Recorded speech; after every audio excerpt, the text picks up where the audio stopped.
Hey, this is Joe from Home Studio Corner. In a recent video, I talked about how I like to mix snare drum, and specifically talked about how I like to adjust the settings on the compressor to emphasize the different parts of the snare drum sound. So the beginning part is kind of a k sound, and the end of the snare drum sound is kind of a wah sound. That'll make more sense if you go back and watch the video.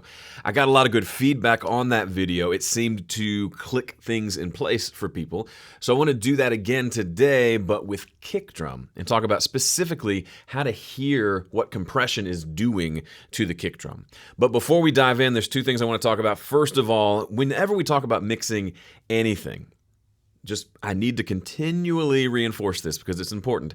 We always want to make sure that we start with a good sounding source. Our job isn't to resurrect a crappy kick drum recording. Our job is to take a good sounding kick drum and make it even better. And that leads me to my second point and a very good question. If the track sounds good, why compress it at all? Why not just leave it alone? Well, sometimes I do. There are plenty of tracks that I don't compress at all. Sometimes the tracks don't need it. But sometimes the sound that we're going for is the sound of compression. For example, I love the sound of compression on a lead vocal and on a snare drum. To me, the sound of a compressed snare drum is the sound of a rock and roll snare. I would go so far as to say you can't get a rock snare without compression. Back to the kick drum. In my mind, there are two distinct sounds that make up the sound of the kick drum. B and Together they make boom. The B represents the snap of the kick drum, and the represents the resonance of the kick drum, and together, boom. Now, the way we set up our compressor can help us either emphasize or de-emphasize either of these components. How? The attack setting determines the size of the B. Slow attack, B. Short attack, B. The release setting determines the size of the Fast release, Slow release, Let me show you what that sounds like on an actual track. Here's the sound of a kick drum I recorded with no plugins on it. It's got everything I'm looking for. It's got low end there to capture. It's got some snap in the top end. Wonderful. Let's throw a compressor on here. We'll just use the standard compressor in Studio One. We'll set it to a 4:1 ratio, and right now it's set kind of like I like it by default to be a 30 millisecond attack, 50 millisecond release. Let's pull the threshold down until we get some compression. Again, like last time, I don't care how much compression. Somewhere around here in this gain reduction meter feels good to me.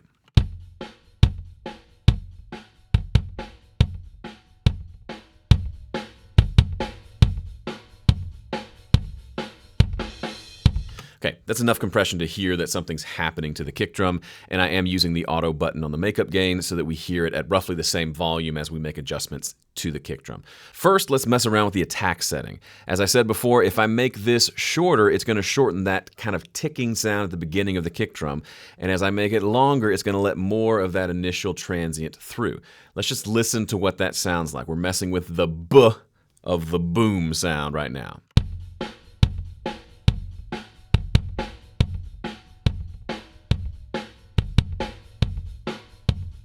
Right now, if we're thinking in terms of B, it's a B, B. It's a real short beginning to the sound, right?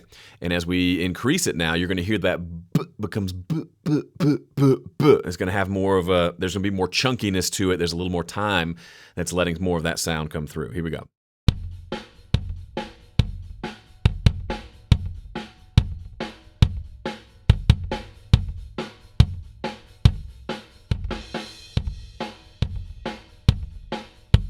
One thing to note, just in case you didn't know, as you make the attack shorter, you're going to get more compression because it's reacting more quickly to the sound. So some of a fast attack is that it's just compressing more, but more to me is the tone that it's happening when you change the attack setting where you get shorter and longer transients on that kick drum. Let's leave it about here. That sounds pretty good to me.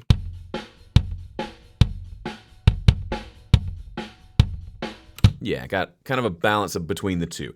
The B's not too big, not too small, it's just right. Now let's move on to the release setting. This is the one that I think is really cool and fun because different kick drums will resonate different ways. Some will have a big, long boom just naturally, and this release will help us tame that down without even needing to use gates and expanders and all of that. And sometimes maybe we want to have that extra resonance, so we adjust the release accordingly. So first thing we'll do is, as we increase the release time, we're going to make the boom, the seem shorter. So let's do that first.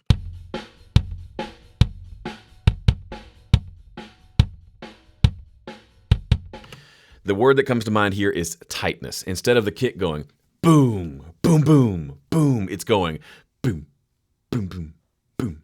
Like the tail end of the is like we shortened it. If we could imagine the OOM being shrunk down or being compressed closer to the B, that's what happens when we increase the release. What's happening is essentially kind of on the inner workings of the compressor, it's turning things down after the attack, and it's kind of leaving them down longer. So the end result for us is the tail end of the kick drum is pushed down more, which results in kind of a tighter sounding kick with less resonance. Okay, maybe that works depending on what kind of style of music you're working on. If you want it to resonate more, let's pull the release back and hear what that sounds like. Right there, it started to come in pretty hard. That woo, woo, woo, woo. Is coming in a little more. Now let's go all the way really fast and see what that sounds like.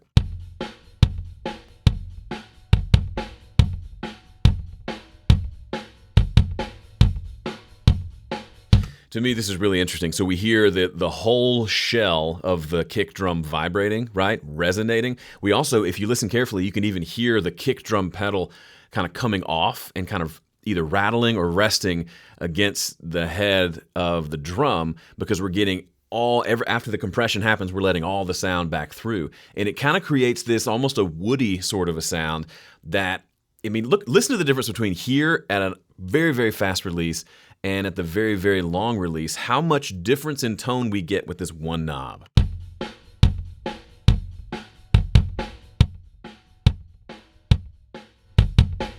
So yes, let's start with a good sounding kick drum, but wow, we have a lot of versatility in how we set up our compressor to dial that tone in even further.